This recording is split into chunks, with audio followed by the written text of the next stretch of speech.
Hey guys, just a follow-up on the Daniel Rosen, the State Department Director of Counterterrorism, um, being busted for soliciting minors over the internet, and the Fairfax County Sheriff Department busting him. And I want to play a clip, and I have to say that this is for educational and entertainment value. There is no copyright on this, and the source wants it spread freely throughout the community. So I want you to listen to this just a little bit, okay? It is definitely possible, and this is the seriousness of these charges. Not only is it abhorrent behavior that we look at it and it's inhumane, and this is the seriousness of these charges. Not only is it abhorrent behavior that we look at it and it's inhumane, it's wrong, it's evil. It's despicable. It's evil. It's just it's evil. It's evil. When I heard the charges, and not just necessarily from Rosen, I've heard them on the other charges, and I know you've seen them as well because you guys have been investigating this for over a year. I mean, honestly, Sarah, it makes me say there's no way for our country to survive if we put up with this kind of evil in our people's name, and we are abusing children, underage children.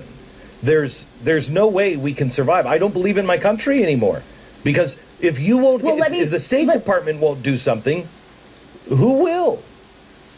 They look the other way. I'll tell you who will. Well, but the Fairfax County Sheriff's Department should be applauded here, and I'm going to tell you why. They were able to get Rosen. They were able to nab their guy because they did not inform the State Department that they were conducting this investigation.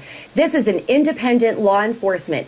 This is what we need to look for. Our independent law enforcement, the Child Exploitation Unit at the Fairfax County Sheriff's Department, said, we're going to go after this guy. We have evidence that this guy is soliciting minors. We don't care if he's the counterterrorism director. In fact, we care more that he is, and we're going to find out if this guy's doing this. And when they brought him into questioning yesterday, they picked him up at his home, they took him away, they were questioning him, they had a warrant, and they took his other devices.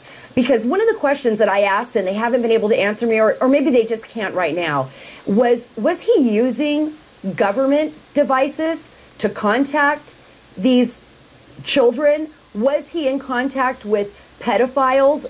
Are there others in his department that are emailing with him? They weren't able to answer all Sarah, these questions. When you have a culture that will overlook things like this, these people start to congregate. I mean, I can't imagine the rat's nest. And Clinton knows about it. Obama has to know about it. Kerry knows about it. They have to know about it. And they look the other way. Ambassador Gutman. That's right. So many charges have been dropped on very significant senior people in the State Department, or investigations are ongoing. I know there's an investigation against the U.S. ambassador to Belgium, allegations that he was soliciting minors. And that is an ongoing investigation, and they returned him back to his post in Belgium. So, yes, you're absolutely right. They are turning the other way, and you made a very good point. And I talked to some intelligence sources before coming in to talk to you today. This is exactly how things are set up, so that when you have corruptible people in high-level positions, you can use that against them to get your way, because now you have evidence. So not only can the bad guys, but the bad guys within your own government are using them as well. Yep. Okay, real quick, because I've got less than a minute. Two things. Have you talked to anybody on Capitol Hill today that was like, oh my gosh, this is great news and we can go for it? And two, how are the whistleblowers? How are their moods today? Is this good news for them? Are they still being hammered? You know, Rick Higbee was a whistleblower that'll be in tonight's episode. For the record, a long investigation with our team in Ohio. He is suffering from some serious medical conditions right now. He hasn't been able to go back to work. He's on emergency medical leave. Otherwise, he would have been with you today. His daughter Logan suffered another seizure last week, but he said he is not giving up this fight. And as for Capitol Hill, Glenn, they really did. They destroyed him and his family, but guess what? They haven't destroyed his spirit, so he's still moving forward. And as for Capitol Hill, yes, I heard a senior senator is looking into this. He has information now, and he is considering taking this to an investigative level on the Hill. So this is very, very important news.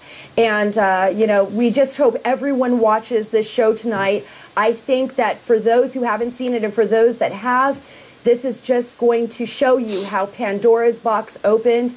And this is just the tip of the iceberg. There is so much more to this story. It is. Thank you, Sarah. I appreciate it. Thanks for all of your hard work, and thanks to everybody at For the Record. I will tell you, Sarah's right when she said it's just the tip of the iceberg. I was disappointed a little bit in this episode because I know the things that we are also investigating that were not in the episode. And I'm telling you, you will lose your faith in your country. We must stand together on this, and we must stand to do the right thing. Pray for your country and pray that good, decent Americans stand up to stop the nightmares that are being perpetrated with our flag and our people's name in the room. Tonight. Now, I don't care what you think about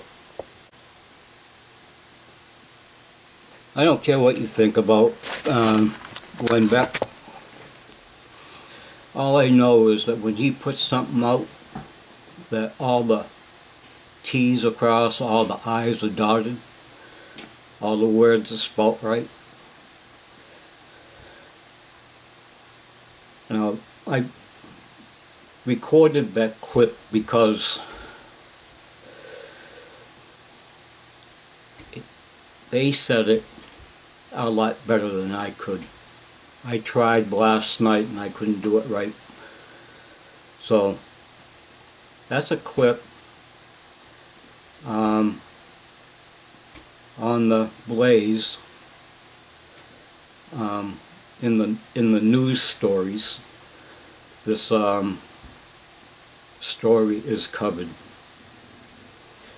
I looked in the Wall Street Journal and Washington Times online, and I can't find anybody reporting this story.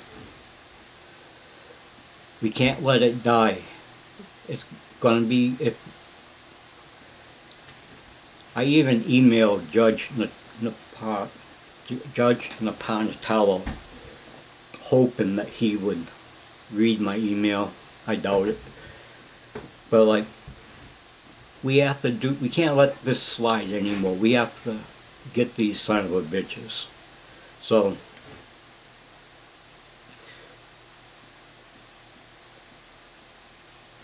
just keep on, please dig into this and help me out here, okay? This old Marine, he's gone.